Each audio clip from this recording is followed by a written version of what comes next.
Hi everybody, my name is Dave Marsh. I'd like to welcome you to this Matrix dashboard tutorial. And today we're going to take a look at how to customize the Matrix dashboard.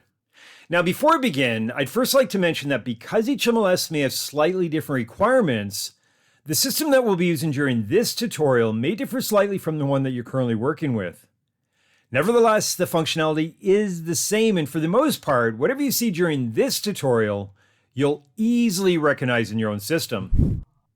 All right, so by default, after you've signed into your system, you're immediately brought to the Matrix dashboard. And from here, you're able to access each of the system's dashboard panels. Now, for the most part, a panel is simply a quick access point to features or contacts that you've recently used in the system. But since the default panels and their order may not be relevant to you, Matrix allows you to customize the page for your most efficient workflow. To do this, we're going to select the Edit Dashboard button. And from here, you'll see a collection of all of your available panels, some that are currently visible and others that are not. Now to enable a hidden panel, simply toggle it to the on position, then drag the handle to wherever you'd like it to appear on the page.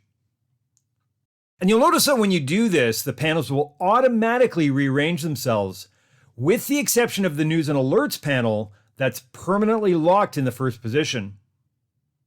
Now, if you're not able to see the news and alerts, it's because the panel's hidden until there's actually something new to show.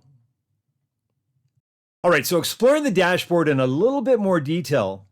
To modify the content that's visible inside of a panel, simply select the settings icon, and in the case of my listings, you're able to choose up to 8 items to display.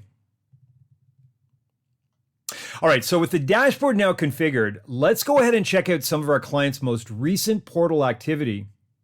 And we can do this from the Matrix timeline, where we're able to explore a specific group of portal actions for each of our clients. Keep it in mind that when you use this, you should always do a manual refresh just to ensure that your timeline's up to date. And with each of the cards specifying our contact and exactly what they've done, we can easily select the link for additional information about the action.